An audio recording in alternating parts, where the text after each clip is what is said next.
Hello, everybody. Welcome into college football or Mark Rogers TV, the voice of college football live. Sorry, I'm still a little stunned, a little flabbergasted.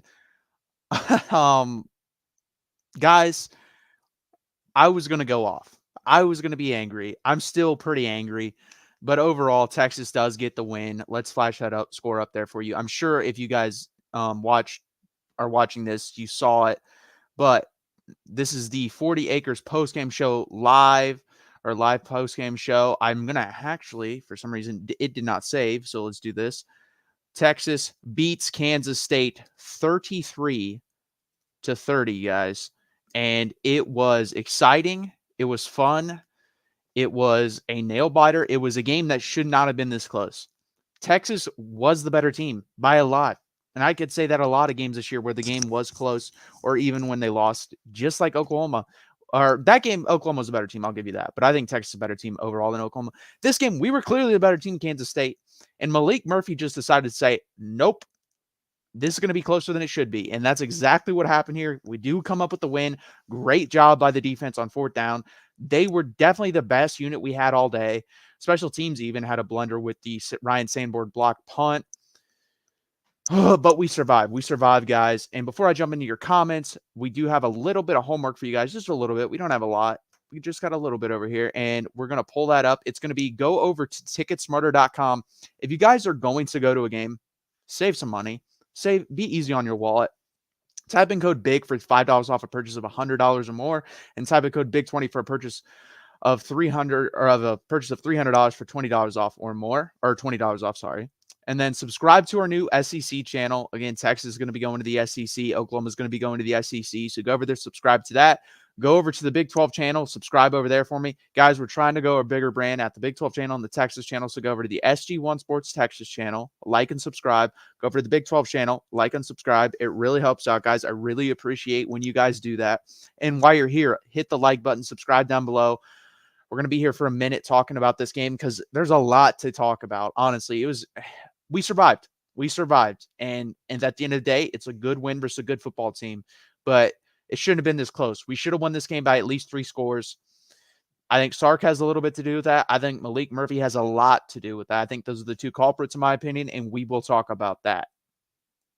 Devin D. Taylor, what the hell was we thinking? Thank God we got the win. 100% thanking God at this moment. Big win. Texas was on my upset alert. Have there been any upsets today so far? Today, Michigan State beating Nebraska, but I actually bet on that to happen. I need Iowa, and it's probably not going to happen. I need Iowa Northwestern to go over 30 and a half points. I need them to score 31 points. They're at 0-0 in the first. So probably not going to happen. I'm going to lose that one. Momentum changed after the missed pass interference call. I would agree with you, Paxton, but Malik Murphy just can't make some of the throws he made. You can't make a throw on a screen pass that's dead. There's a screen pass is 1, 2, 3, not there, dirt it, or throw it out of bounds over the wide receiver or running back's head or wide receiver. It's a wide receiver screen. He decided to drop back to pass. The screen is not there. Roll out to the right. Oh, it's still not open. Let's turn around and jump off my back foot or throw off my back foot and throw it to an offensive lineman where a defender was in the area. It's the dumbest throw I've ever seen made on a football field. It's the dumbest throw I've ever seen made. It was a god-awful throw and god-awful decision. That was fucking pathetic by Malik Murphy. Arch Manning, I think, comes in this game. If you saw action in the BYU game, and us Texas fans were begging. I came on here after the game. You should have put him in. Give him experience. Because to me, Arch Manning's not making those decisions. I would agree with you. Talent, arm-wise, Malik Murphy probably has more than Arch Manning. Right here, it ain't it. Arch Manning has way better football IQ. You know how I know this? Watch his uncles play football. Watch his brother's high school film. Malik Murphy's decision-making is god-awful, and we got away with it. And luckily, this might be the only game left on the schedule where he could literally do that versus the other 3 teams that we play on the schedule next, and we'll probably win by 10 plus points because TCU is god-awful. Iowa State is the only one that's even a question to me if he could play like that and we win by 10 plus. And Texas Tech, we're not losing them at home in the last game of the season. So we got lucky. We did. If Quinn Ewers is playing this game, we win this game like 41-17. And I never, ever want to hear a Texas football fan complain about Quinn Ewers again. Ever. I don't give a shit if he comes and goes 0 touchdowns, 4 interceptions. He wouldn't throw those interceptions.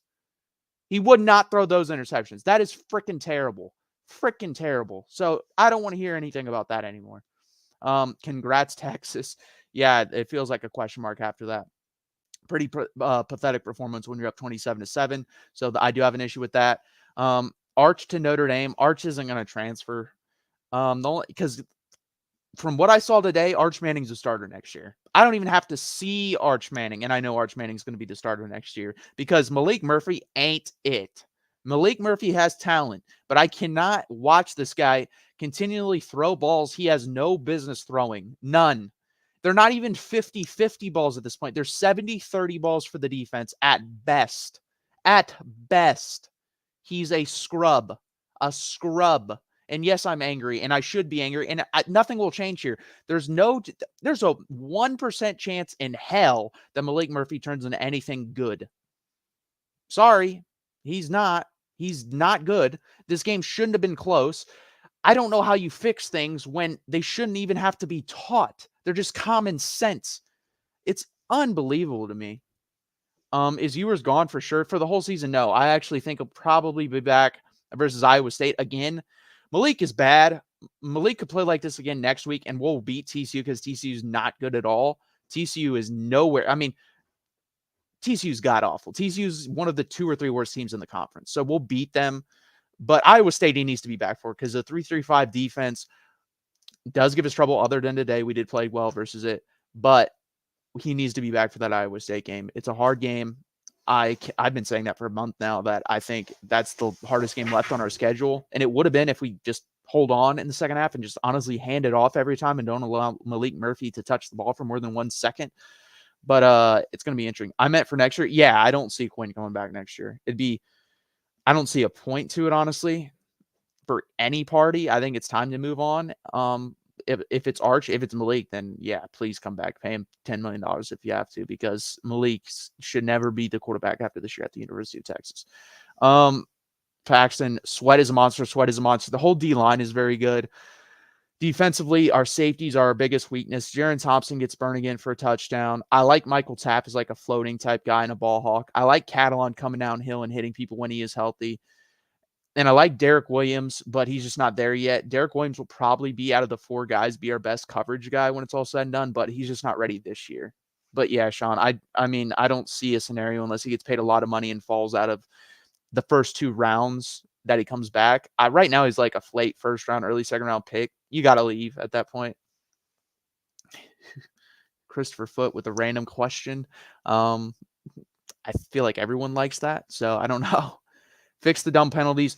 Fix the dumb penalties. Get penalties called on you that deserve to be called. Because DJ Campbell did not hold on that one play. That was not a hold. It was a god-awful call. That was a pass interference on Xavier Worthy. Byron Murphy on that 4th down play at the goal line was getting held. He gets held almost every play. It never gets called. So, yeah, it's interesting. What's up, Longhorn Nation? What's up, Jackson? Thank you for coming in. Thank you for sharing out the show last time, Jackson, too.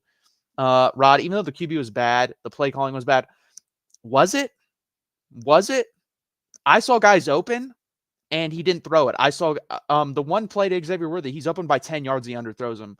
The one by Xavier Worthy where he was getting held. If he throws that ball later and throws it towards the pylon, guess what? It's a touchdown. The play calling, fine. It wasn't great. I'll give you that. But Malik Murphy did not help the play calling. That's the difference between, I think Texas fans are now realizing. So Quinn Ewers, when a play wasn't open, he's the opposite of Malik. He is way too conservative. He's not going to put it in harm's way at all. Whereas Malik is the total opposite. He's going to put it in harm's way every time he throws it. Because guess what? He's not accurate. So if the guy's open, he throws it behind him. And then he's going to see something that isn't there and throw it anyway. So it's very interesting to me. So no. I don't think it's the play calling as much as it is Malik Murphy. And I do agree. The play calling, the only thing I would have said about that, like, it's not bad. It's not terrible. It's not great. It's like mediocre to me at this point. He should have run the ball more. I would agree with that. But that's the only thing I have to say about that.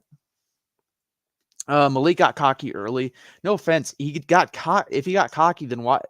Like, that's not a cocky throw. Throwing a screen that late to an offensive lineman when your running back's not there. That's not a cocky throw. That's a stupid throw. A cocky throw is a jump ball type throw. He wasn't throwing those. He was throwing these balls that had no bit, and he's been doing it. He did that versus BYU when he had no business being cocky. That's just who he is. I'm sorry.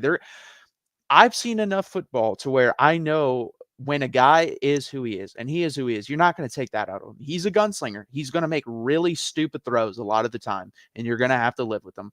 I just don't see it. Yeah, Paxton, I agree with you, but that was one throw. If you're getting cocky off one throw, that's a whole nother issue that we'd have to discuss. And that wasn't even a great throw. If he should have threw that out in front of AD Mitchell. It was a good throw, but he's just not it, guys. He's not. Nothing's going to change my mind on that. He could go for 30 for his next 30. It's in his mind. That's the problem. I know it's in there. And when it's in there, it usually comes out at the worst of times because that's what you do. At the end of the day, we all rely on who on our basic instincts are as people. That happens in football all the time. And if you get that out of Malik, or if you get those plays out of Malik's head, he's eventually going to make them just because that's who he is. That's who he is. You're not going to be able to get rid of that. He's young. That's, again, an excuse. Quinn Ewers was not making these decisions last year. They're bad throws. It's okay. He's not that good. I don't understand why people can't come to terms with that. I've watched him enough. He's got god-awful footwork. He makes really bad decisions, and that is a very bad combination. I think his footwork can get better. That's something you can work on. Decision-making, there's not many quarterbacks that get better decision-making. There isn't. There isn't guys that I've seen, oh, I'm going to make this throw where it's not open at all, and then a year later, oh, I'm not going to make that throw. There's still going to be throws they make that are just god-awful decisions, and you're going to have to live with it. And I'm just not willing to live with that, especially with the team we have. Our defense is too good for that. Our wide receivers are too good for that. Our running backs are too good for that. Our offensive line is too good for that. It's too good for the quarterback to mess it up. The ball should be taken out of his hands as much as possible next week. I don't want him over 20 to 25 throws. And quite honestly, it would not piss me off if he just pulled the plug and put Arch Manning in there next week, if he gave him the full practice reps, because you can't beat a good team on the road. Luckily, we don't really play one. Iowa State, again, I'm still iffy on, but TCU, we will beat with Malik Murphy if he does play, if he is the quarterback next week. So it's going to be interesting. Yes, thank you, Jackson. Please tune into that, guys, to do a preview show. It's going to be moved. I'm doing a preview show every Wednesday at 7:45 Eastern time. Every Wednesday, 7:45 Eastern time. So go there. We're going to move it because every Tuesday is the playoff selection. Mark has his own show. We're moving it. Arch is raw, 100% Arch is raw. But do you think Arch Manning is making those throws? I don't. He has Peyton Manning at his disposal. He has Eli Manning at his disposal. He has Archie Manning at his disposal. Those guys, you may not like them, but they are all pretty damn smart football players. Eli had the biggest issues with turnovers, but most of the time they weren't bad, like just bad decisions. It was just he doesn't have the strongest arm, and he was willing to take certain chances. Malik Murphy's just making bad decisions. He's making bad decisions, and it's hard for me to defend someone that makes bad decisions. It is. Who likes the play? These are just random questions. Take the win and run. Oh, I'm taking the win and running because we shouldn't have won that game. We got very lucky. Kansas State from the fourth quarter on was the better team. They should have kicked that field goal and gone into overtime because guess what? Texas is terrible in the red zone. And if you just survive another overtime, it's trading 2-point conversions. You're going to win that game. So they should have kicked it. We got lucky. They got lucky in a couple instances too. So, I mean, at the end of the day, it is what it is. Take the win and move on. We play TCU next week. We should win that game. We should. Like I said, pretty interesting, but it'll be interesting. Agree, Matthew. I think Arch will make better decisions with 100%. And that's what it comes down to, guys. If you think you're better than every team you play here on out, the only way they beat you is if you beat yourself. That's the only way. And I tweeted that out. I said the only team on the field today that can beat Texas is the people are the guys in burnt orange. That's the only team. And they tried. Malik tried his hardest to give him the game. He really tried. So it's interesting. Jackson 100% agree. Texas almost blew. And I'm glad you guys are seeing what I'm seeing. You guys are backing up with what I thought. Because if I came on here and said these things, then you guys would know Kansas State was just the better team. Maybe I'm wrong. But to me, my eyes said Texas was the far better team. And Malik Murphy was throwing that game away. And he was. He honestly was. So I'm not crazy, apparently. That's a good thing.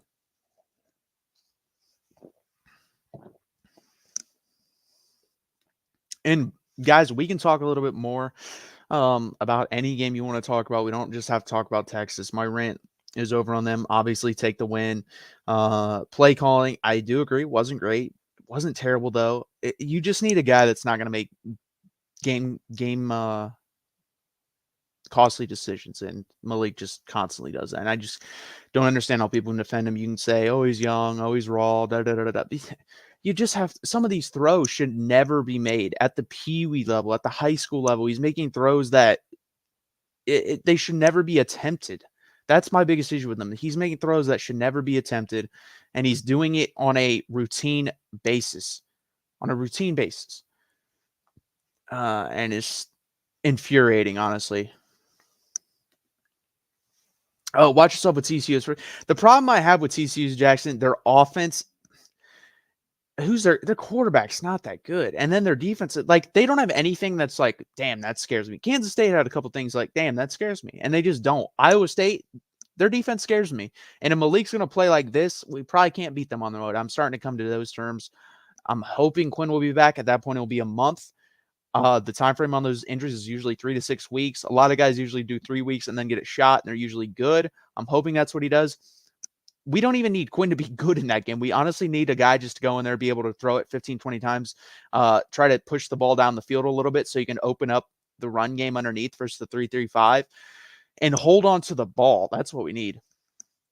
100%, Jim. That is definitely the case. 100%. You're right on that. Great teams on their off days find a way to win, and we're still alive for that national championship. And I really believe if Quinn Ewers comes back, we can win a national championship. I fully believe that. By the way, guys, the beginning goal of this year was a Big 12 championship in 10-2. We could lose a game, and we're still going to be in that Big 12 championship game because this was a Big 12 elimination game for the championship game. It was, because if we lose, that would give us 2 losses. Kansas State would only have 1. They would have to lose 2 more of the next 3, and they weren't going to do that. So we're good. We're probably going to be in the Big 12 championship game. I don't see us losing 2 games out of the next 3 unless catastrophic things happen. And then the Oklahoma State game is kind of the same way. The loser of that game is not going to probably make it to the Big 12 championship game. There's about a 95% chance they don't. And it's going to be interesting. It could be Texas and Oklahoma State, or Texas and Kansas in a rematch, or Texas and Iowa State in a rematch. We'll see. It's going to be very interesting. I think Texas basically booked it up today for the Big 12 championship. But the opponent will be interesting, guys. I don't know who it's going to be. The Big 12 is wide open. Today's a big day for the Big 12. It's a really fun day. Oklahoma and Oklahoma State playing right now. I don't know what the score of that game is. And then Iowa State and Kansas play at 7. Going to be a very, very, very good day for Big 12 football. Texas versus Oklahoma. Christopher Foote says Oklahoma wins today. Definitely could be the case. They only really, I think they play West Virginia. That's like their hardest game left. I had them losing to BYU in the offseason. They're not going to lose to BYU. BYU is very bad. BYU might be, they're the second worst team in the Big 12 is what I would say. I think Cincinnati's by far and away the worst team. And then BYU's either the second or third worst team in the Big 12. Obviously, I thought Iowa State. I think I had Iowa State as this worst team in the Big 12. I was dead wrong on that. I might have had him second. I know Cincinnati and Iowa State were bouncing around for me.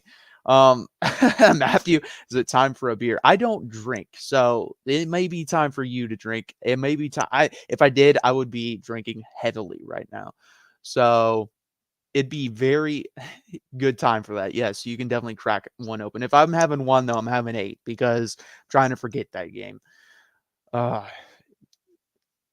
was the most frustrating I've been while watching games, or frustrated I've been since of watching a game in probably Texas versus Oklahoma 2 years ago, because that was frustrating too, going up by 20. We went up by 21 that game, and I kept saying, we have to get up by 28. We have to get up by 28, and we could never get up by 28. It was the same in this game. I said if you get up 24, you'd win pretty easily, but you could never crack that. There's always a number in my mind you got to crack, and they never were able to crack that. And Sark should, by the way, the one decision I'm going to say, and I said it beforehand, he should have kicked that field goal. You go up 20-0, you have to kick that field goal, especially when you're not going on 4th down, you're not in the red zone. Well, we're actually pretty decent on 4th down, but we're not good on 4th down in the other opponent's territory that deep in the red zone. Don't do that. You're marrying two things there. You're not good on short play calls, especially with Malik. and you're in the red zone. Kick the field goal, go up by 3 scores. Go up by 3 scores. Because at that point, too, Kansas State was having a real hard time moving the ball, real hard time. They really weren't able to move the ball until late in the second quarter. They started going. And that's the thing, too. You can win games that way. You really can if you blitz a team early and then run it late. But the problem is Texas turned it over in those situations, and we didn't get a big enough lead. You have to get a big enough lead. 17-0 is not a big enough lead in college football anymore. You got to keep playing. Crackback blocks are illegal. Yes, they are.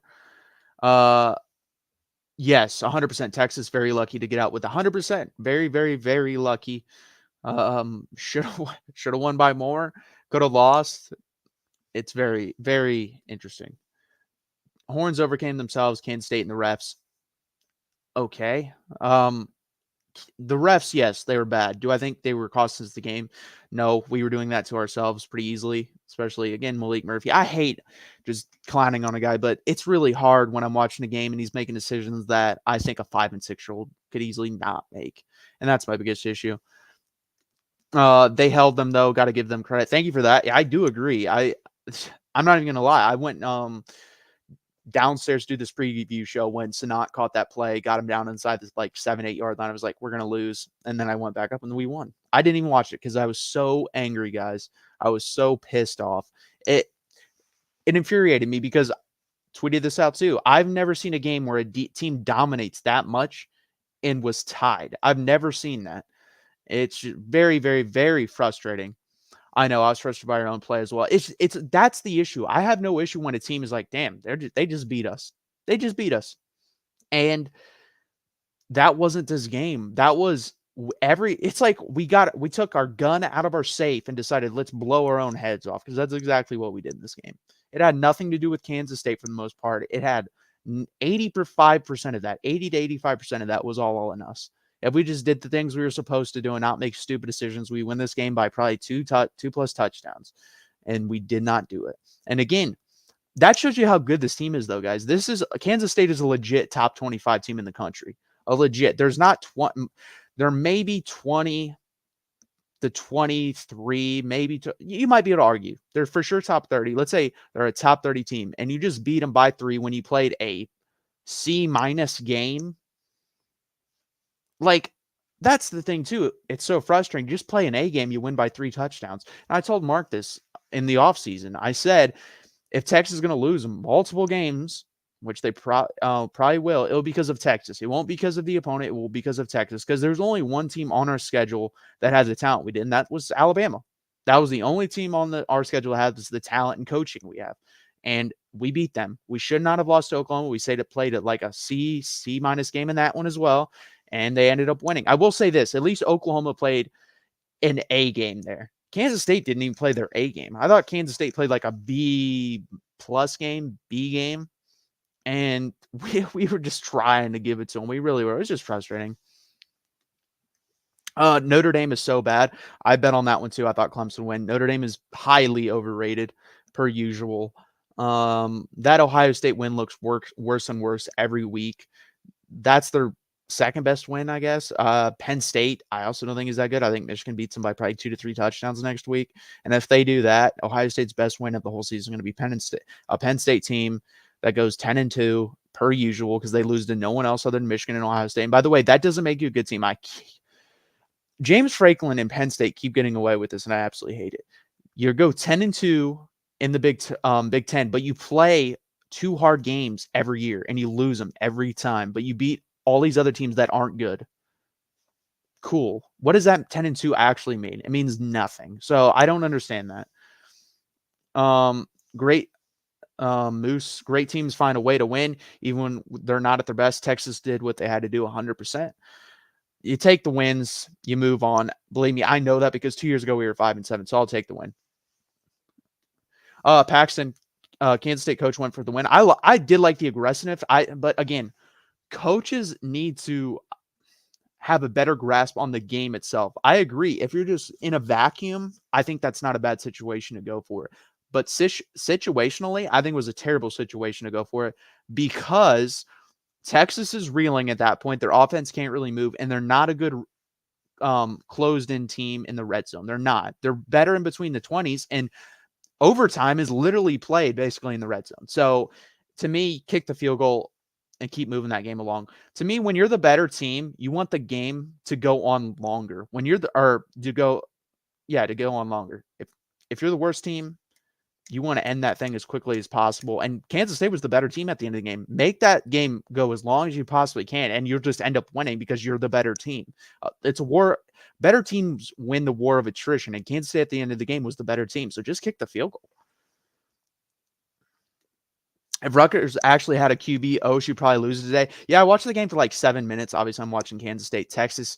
Rutgers was dominating the line of scrimmage in that game when I did watch it. I watched 3 to 4 minutes at the end of the second quarter and 3 to 4 minutes at the beginning of the third. And in the 7-8 minutes I caught of that game, they were dominating the line of scrimmage, which shocked me, but it was interesting. They were outplayed in almost every category. Yeah, that's pretty bad. But it's interesting. Ohio State Michigan is going to be a very interesting game, especially with all the stuff going on right now. So, and it's always the last 3 to 4 years has been a really good game. It's probably not going to be any different this year. And I don't think Ohio State can lose and go to the playoff. I know that's been floated out. No. Example, Texas, Ohio State, Big 12 champ, no champ. We beat Alabama. We beat Kansas State. We beat whoever we play in the Big 12. Let's say it's Oklahoma. We beat Oklahoma. We have 3 wins if you stack them up 1, 2, 3. Alabama, Penn State. Alabama's better than Penn State. Second win would be Oklahoma versus who? Oklahoma would wipe the floor with every team that Ohio State has played, other than Maryland, probably. If you want to debate that, you could debate that. And then Kansas State. We're talking third at that point. I don't even know who the third best team it would be for Ohio State. Maybe Rutgers. Kansas State would kill Rutgers. Time management is still concerning. 100%. Listen, Steve Sarkisian does some things I don't like, and I'm not going to agree with every coaching decision he ever makes. But who do I have him to compare against? Like Tom Herman? I'm going to take Steve Sarkisian. Charlie Strong? I'm going to take Steve Sarkisian. At the end of Mac Brown's tenure at Texas, I'm taking Steve Sarkisian. If you want to talk to me about prime Mac Brown era, I would agree with you. I would take him. But then there's like 2 coaches in the history of Texas who would take over Steve Sarkisian at this point. If you're comparing him against every team's best coach ever or every team's top 2 coaches ever, he's probably not that good. But if you're comparing against who we've had, he's probably going to end up being the 3rd best coach we've ever had.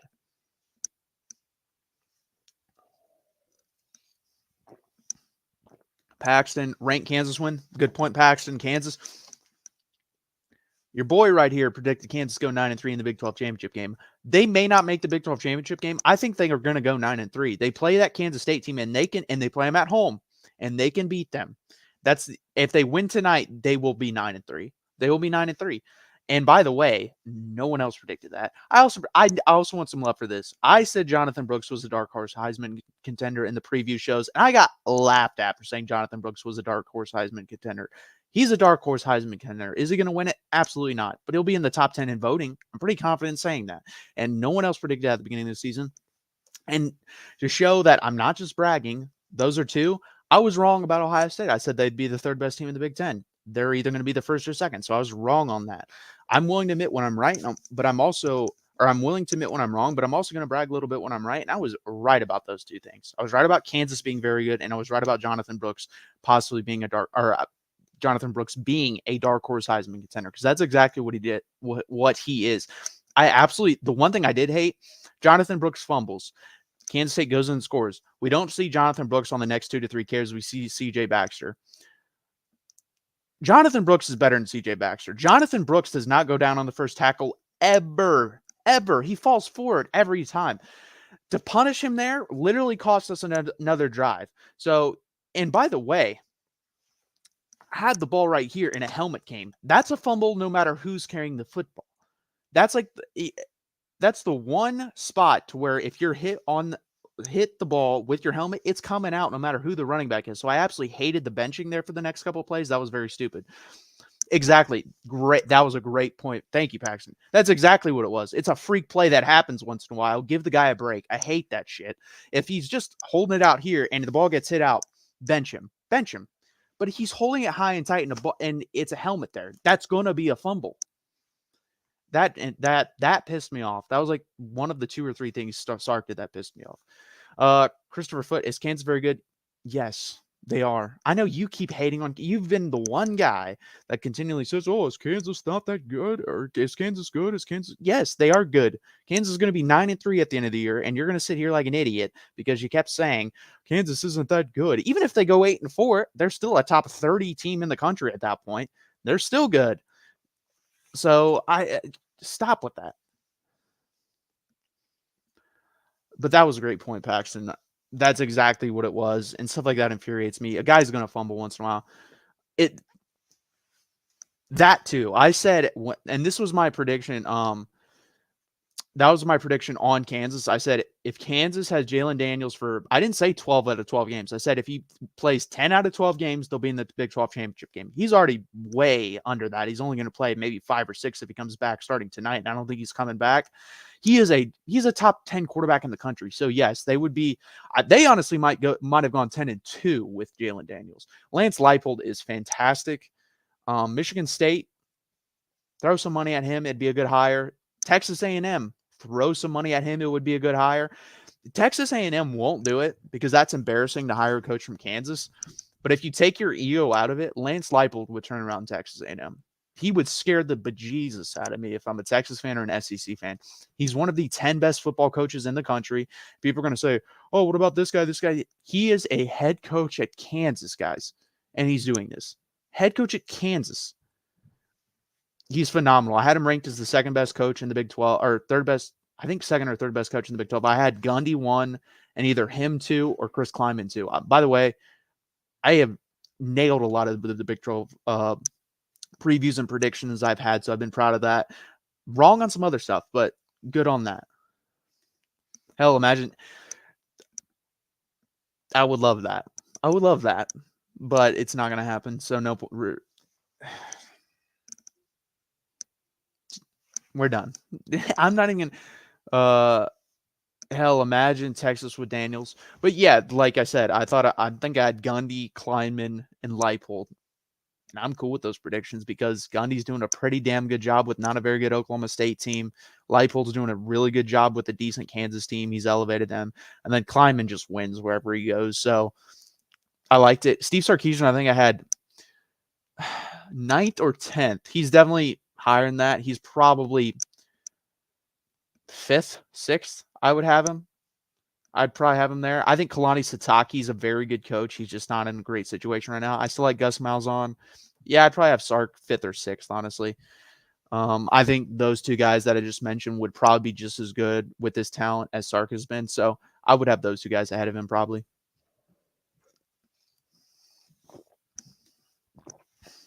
Thank you, Paxton, for joining. Hit that like button on your way out. Hook 'em, guys.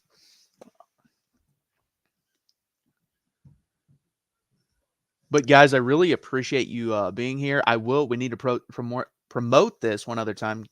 Go over to the SEC channel, subscribe there. Go over to the Big 12 channel and subscribe there. Go to the Texas channel and subscribe there. I'm here every Wednesday at 7:45 Eastern time, the 40 Acres preview show, and this is the 40 Acres postgame show. So go over, hit that like button, subscribe on those channels. Texas does get the win 33-30. And also, guys, if you're going to go to a game, you want to sit in a good tickets. You don't want to sit in the nosebleeds.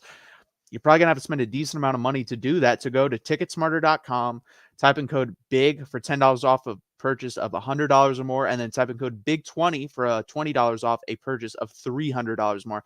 If you're going to a game like this and you sit in decent seats, you're going to probably spend $250 to $350. If you're spend over $300, type in that code BIG20, take $20 off, save that money, or hell, use it at the stadium, get a couple of beers, whatever you want to do, but save some money, guys. Go over to ticketsmarter.com and do that. I think you had Sarkisian 9th. Point differential is irrelevant. Okay, I don't know what that means.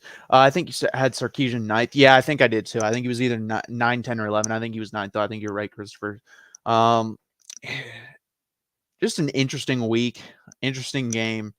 A lot of things are going to be decided this week. That Oklahoma State game happening right now, that's going to decide a lot of things. And I've loved talking with you guys, loved hanging out, but I think I'm going to go run and catch that. So, guys, please hit that like button. Please subscribe. Again, 7:45 Eastern Time this Wednesday. We will talk about this game. And then we also talk about next week versus TCU. So, again, like and subscribe at Mark Rogers TV. Like and subscribe at Mark Rogers TV, the voice of college football, the Big 12 channel. And go over to SG1 Sports Texas channel. It's part of Mark's too. Hit that subscribe button on each of those. Hit that like button on each of those. You guys have been awesome. Hook 'em, guys. Texas does get the win 33-30. And I will be back Wednesday night, guys. Thank you.